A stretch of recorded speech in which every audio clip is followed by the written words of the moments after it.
Hi, everyone, and welcome back to the Survivor Fitness Summer Nutrition Series. This is the second video in our three-part series. So if you have not watched the first session, be sure to go back and start there.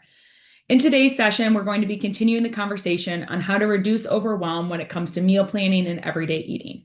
So let's dive in. About your speaker, that's me. My name is Julia, and I'm a registered dietitian. I did spend a little more time sharing about my background in session one. So if you'd like to learn more about myself, feel free to go back and check that out. For today, we're going to continue to jump right into the agenda and continue building on what we've covered so far.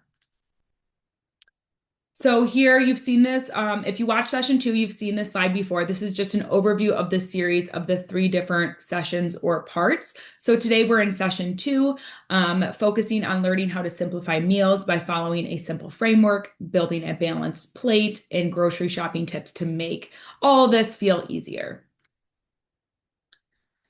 So first, I wanted to start by recapping session one. In the first session, we focused on ditching the overwhelm and reframing our mindset around food. We talked about the reality of busy schedules and the fact that you are not alone in feeling mentally fatigued and overwhelmed when it comes to making food choices at the end of a long day. We also discussed how eating does not have to be perfect at every meal every single day. Nutrition is truly built on consistency over time and not that one perfect meal or one perfect day. From there, we then explored the importance of reframing our mindset around food, specifically shifting that mindset from strict and rigid all or nothing approach to something that is a little bit more flexible, which can help take the pressure and stress off of mealtime in those decisions. Finally, we introduced the mealtime stress equation, which I feel helps explain how that overwhelm starts to show up and why eating can start to feel so stressful. All right, so now that we've set the foundation in session one by identifying where that overwhelm and stress comes from around food, we can begin to manage it. So we're in today's session, we're shifting gears and we're going to focus on some more practical, action-based meal planning strategies. So in this session, we'll walk through a simple meal planning formula, ideas for meals using that framework, and also how to build a balanced plate, practical grocery shopping tips, and a few quick meal prep strategies to help you save you time and energy during the week. So there's going to be a lot of helpful information and practical tips in this session, so get ready. All right, so we've talked about reducing the overwhelm around food and eating. So one of the most effective tools for making nutrition feel easier, especially during busy weeks or days, is going to be that meal planning. So before we dive into those specific strategies, I feel like it's important to understand why meal planning can be so beneficial and helpful for you. So meal planning can help reduce decision fatigue. When meals are planned means fewer decisions in that moment when you're tired and busy or even short on time. It can save time during busy weeks instead of wondering, what's for dinner. You already have that plan. You can come home and get something started right away. It also helps support consistency with nutrition goals. Having that plan definitely helps it easier and to make that consistent choice with nutritious foods, helping you stay aligned to your goals. It can also help prevent skipping meals or undereating on protein or other nutrients such as fiber. We tend to be, when we're unprepared, we grab a quick and easy snack, which may not provide enough protein or fiber or overall nutrition for what our goals are. And meal planning can also help decrease the reliance on takeout or convenience meals. While convenience foods certainly have their place, meal planning can reduce the need to default to that drive-through or last-minute food choices. So remember, meal planning is not about perfection. It's a simple tool that can help eating well feel easier, less stressful, and honestly more realistic for your everyday life. So as promised, let's talk about that simple meal planning formula. One of the biggest misconceptions around healthy eating is that every meal needs to be complicated or a full-on recipe with lots of ingredients, when in reality, some of the most balanced and most nourishing meals are often the simplest. So this easy meal formula can help take the guesswork out of meal planning and making building balanced meals a little bit more manageable. The framework is made up of three main components. So protein, vegetables, and complex carbohydrates. When you combine these three components, and of course, a little flavor through seasonings, sauces, and or healthy fats, you can create satisfying, nutritious meals without spending hours in the kitchen or following complicated recipes. So one of the best parts of this framework is its flexibility. The types of foods you're choosing and the portions of that protein, vegetable, and carb can be adjusted to fit your individual needs, preferences, and nutrition goals. So this also makes meal planning and preparing meals for a family a little bit more friendly because everyone can build their plate using the same meal components, but customizing their portions to meet their own needs. All right, so applying the formula. So let's go ahead and look at how we can apply this into real life. So here are just a few examples of how of a balanced meals following this framework. So I just gave an example for like breakfast, a lunch, a snack, and a dinner. So breakfast, here you can see I've got the meal idea, and then in the columns across the page, the protein, the vegetable or fiber, and then that complex carb. And then at that last column on the far right is the flavor or add-ons, which might be that healthy fat as well. So first for breakfast, that protein is the Greek yogurt. The vegetable or fiber source is going to be mixed berries, as vegetables don't always go that great in Greek yogurt. For a yogurt parfait, that is. And then that complex carb might be oats or granola. And then we might add a healthy fat or some flavor with that chia seeds or sliced almonds. Lunch, maybe a teriyaki salmon bowl. So that protein is going to be our salmon. That vegetable could be asparagus. It could also be green beans. It could be broccoli. It could be anything you want. This is just a combination that I like together. And then that complex carbohydrate, brown rice. And then for that healthy fat or flavor, a teriyaki sauce and or avocado is something I really enjoy. And then for a snack idea, just doing a simple snack plate. So not overcomplicating it, but focusing on that protein as that hard-boiled egg. And the hummus, you'll get a little bit of protein from as well. Vegetables could be anything that you prefer. So cucumber, bell peppers, carrots, snap pea, sugar snap peas, broccoli, cauliflower, anything you like. That complex carb is going to come from whole grain crackers.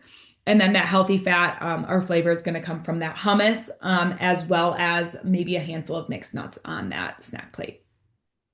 All right, and then dinner, a Greek chicken bowl. So protein is grilled chicken breast, vegetables, cucumber, tomatoes, and spinach, complex carb, quinoa. And then that healthy fat or flavor could be that tzatziki sauce you're adding that may be made out of Greek yogurt and or hummus. So as you can see, these meals all look and taste different, but they're still built using the same simple formula. So that's the purpose of this approach. It takes the guesswork out of meal planning while still allowing for plenty of variety and flexibility. So here I've just included a variety of foods within each category of the simple meal formula that you can mix and match and create balanced meals throughout the week. Like I mentioned, you can exchange vegetable out for a different one if you don't like that one or want to change it up week to week. Same with the protein and same with the carb.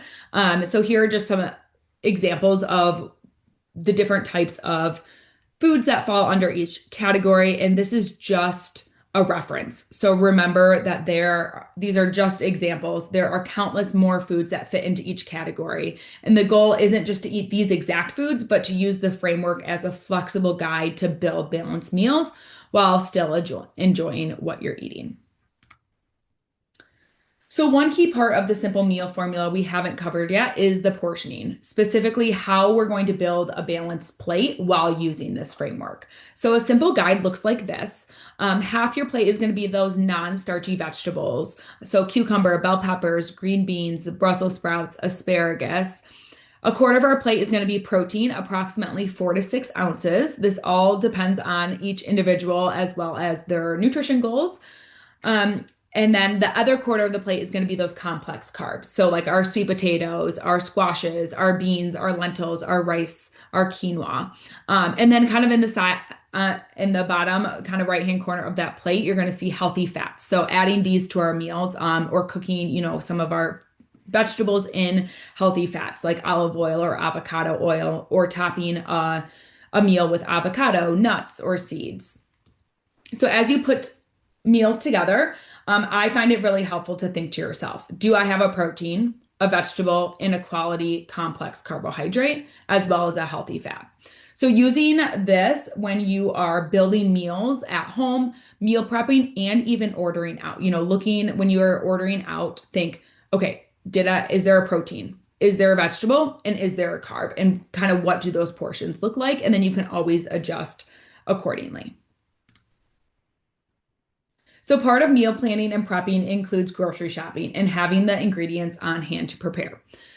So here are just some quick grocery shopping tips. So first, we will always want to make a plan before you shop. So asking yourself, how many meals are you going to need to prepare this week at home? This helps guide what and how much you're going to buy. Next, shop with that list. This helps you keep you focused on the foods that you need, as well as save money, reduces impulse purchases, and make sure that you don't forget any of those key ingredients. A helpful strategy is also to build your cart like you build your plate. So start with your proteins: chicken, turkey, eggs, Greek yogurts, cottage cheese. Then make sure we're in the vegetable and fruit section, picking out leafy greens, broccoli, bell peppers, or cucumbers, and then making sure we're also having complex carbohydrates on hand, such as potatoes, sweet potatoes, rice, oats, whole grain pasta, and then finish with those healthy fats like avocado, nut butters, olive oil, and seeds.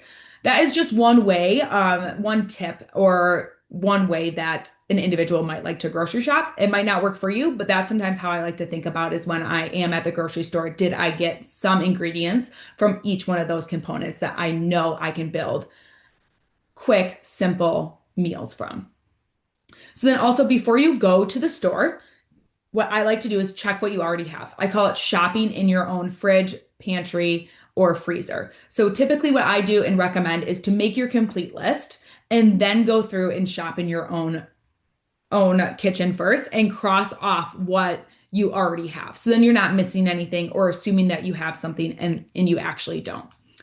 Finally, and this is a tip that I've heard from personally experienced and many of my clients, but to avoid grocery shopping when you're overly hungry. So when you're hungry, you're more likely to make those impulse purchases. So avoid shopping when you're extremely hungry.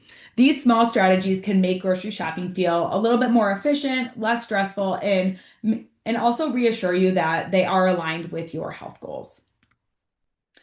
All right, so the 3x3x3 grocery shopping method is a simple tool that aligns directly with the simple meal planning formula and helps make grocery shopping even more efficient and structured. So it kind of goes along with how we build our cart or focusing on what components we're buying at the grocery store. So this method encourages you just to choose a few ingredients or a few food items from each category. So 3 proteins. Go ahead and pick 3 proteins for the week: chicken, ground turkey, lean ground beef, Greek yogurt, eggs.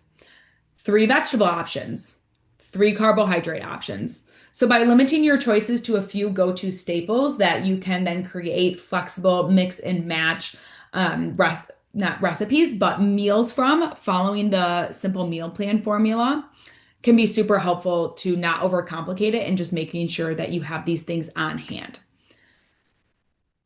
So go ahead and try this method out. See if it helps maybe reduce some of that decision fatigue or streamline your grocery shopping process. As I know, it always is helpful to make sure that you have the building blocks for balanced meals on hand. All right, so here are just a few quick meal preps I wanted to highlight that will help you implement the framework we discussed today. So first, set yourself up for success. So this means prioritizing grocery shopping. Having groceries on hand makes it a lot easier to meal plan and prep. Schedule prep time. So block off 30 to 60 minutes each week to prepare ingredients or simple meals. This could include chopping vegetables, washing your fruits, cooking a protein, or portioning out carbohydrates to make those weekday meals quicker and easier to assemble. Purchase meal prep containers. I know this sounds silly, but truly investing in some containers that are specifically designed for meal prep is super helpful. So they are cleaned, organized, and ready to use each week when you need them. Having a system in place does truly help with you staying consistent and reducing decision fatigue when it's time to pack or grab meals. Number 2 is prep components, not full meals. So this definitely aligns well with the simple meal plan formula. So instead of making full meals ahead of time, focus on prepping individual components. This will help give you flexibility throughout the week to combine ingredients in different ways instead of being locked into a pre-made meal. Again, as we discussed, you can rotate combinations as needed. So you can make one protein and one vegetable and kind of mix and match by putting it on, changing the base, like a salad, or maybe we're putting it on a wrap or a grain bowl or doing something else with it. So this helps give you a lot of flexibility and variety, but still have something available and on hand that's easy to grab. 3, wash and chop fruits and vegetables ahead of time. So pre-washing and chopping your vegetables or produce makes it much easier to grab and use throughout the week. When fruits and vegetables are already prepped, you are more likely to include them in meals and snacks. 4, build a go-to meal list. So as you begin to implement meal planning and prepping, start to create a list of meals you and or your family enjoy and are easy to prepare that you can quickly rely on during a busy week. So as we wrap up session 2, let's review a few key takeaways. So first, keep meals simple. Avoid overcomplicating meal planning with elaborate recipes. Instead, focus on using that simple meal plan formula to create balanced meals that fit your lifestyle and nutrition goals. Focus on creating easy, repeatable, and customizable meals by swapping different proteins, vegetables, and complex carbs throughout the week. Use the balanced plate method as a guide for portioning your meals. And then grocery shopping. This is the very first step of successful meal planning and prep. Having the right ingredients readily available makes meal preparation and healthy food choices much easier. Remember to use the 3x3 grocery shopping method as a guide when planning your grocery trip. Finally, utilize these quick meal prep tips. So set yourself up for success. Prep components rather than full meals. Wash and chop fresh fruits and vegetables, and build a go-to meal list. I hope you guys have enjoyed session 2 of the Meal Planning Without the Overwhelm summer series and are starting to see how simple strategies can make healthy eating feel much more manageable and reduce that overwhelm. The simple meal plan formula, grocery shopping tips, and those quick meal prep techniques we covered today are all designed to reduce the overwhelm and mental fatigue that often come with trying to eat healthy. Remember, the goal isn't to create the perfect meal plan. It's to make healthy eating realistic, flexible, and sustainable for your lifestyle. From both my own personal experience and from working with clients, I've learned that there truly is no one-size-fits-all approach to meal planning. The most effective strategies are the ones that fit into your schedule, preferences, and routine, because those are the habits you'll be able to keep consistent over long term. So as we finish today's session, I encourage each one of you to implement one new strategy this week. So maybe that's shopping with the grocery list, trying the simple meal formula, using the 3x3x3 grocery method, or prepping a few meal components ahead of time. A quick preview of session 3, we're going to be jumping into some more meal planning and prep strategies, including the mix and match method, which we kind of talked about today, time-saving strategies for meal prepping, and how to utilize those convenience foods. Thank you so much for listening to part 2 of the Survivor Fitness Summer Nutrition Series. If you have any questions or want to connect, please reach out via social media or email.